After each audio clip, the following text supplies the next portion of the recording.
Yang pertama, guru sekolah minggu bisa mengajak diskusi orang tua tentang perkembangan dan pertumbuhan rohani anak.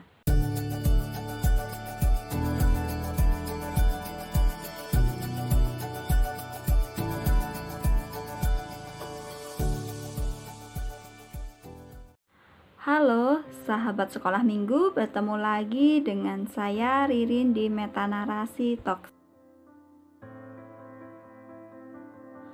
Sudah 2 tahun berjalan kita melewati masa pandemi ini.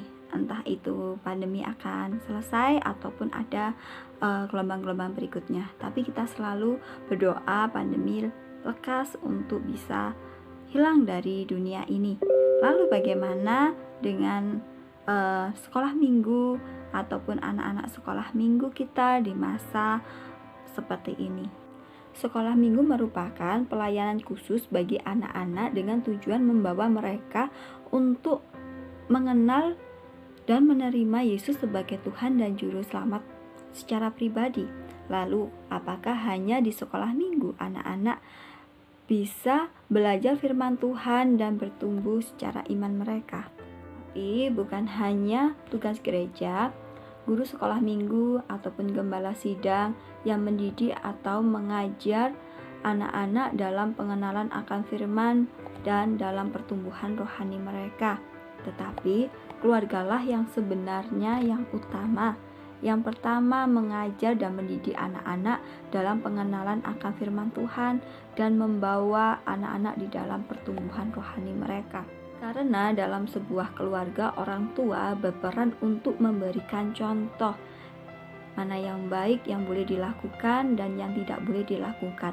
Di samping itu, orang tua memberi tanggung jawab atau menyerahkan anak kepada gereja untuk dididik termasuk dalam karakter anak.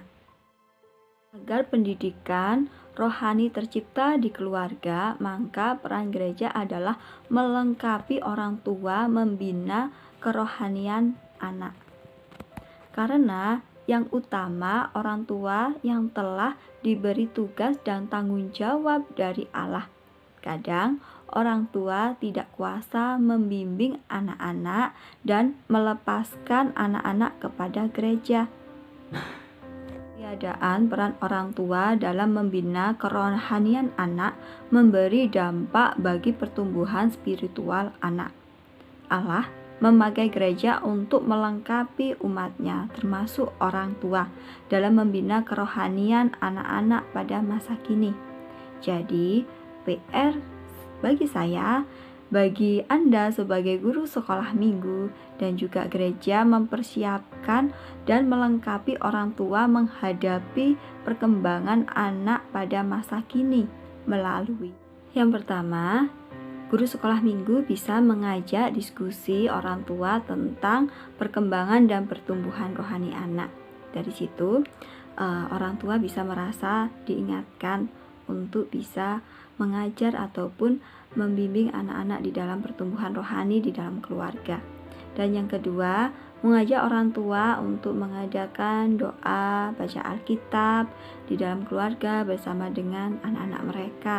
Di situ bisa menumbuhkan iman mereka.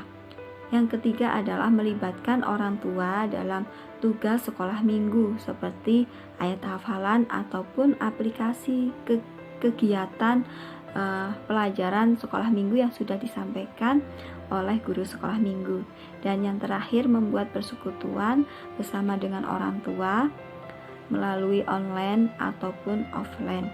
Nah, temanya bisa ditentukan tentang keluarga, tentang pertumbuhan anak. Nah, melalui pelayanan anak dan juga pelayanan keluarga, gereja dapat membimbing orang tua di dalam mendidik anak-anak di dalam pertumbuhan rohani. Semoga konten ini bisa menjadi berkat bagi guru-guru sekolah minggu dan Tuhan Yesus memberkati.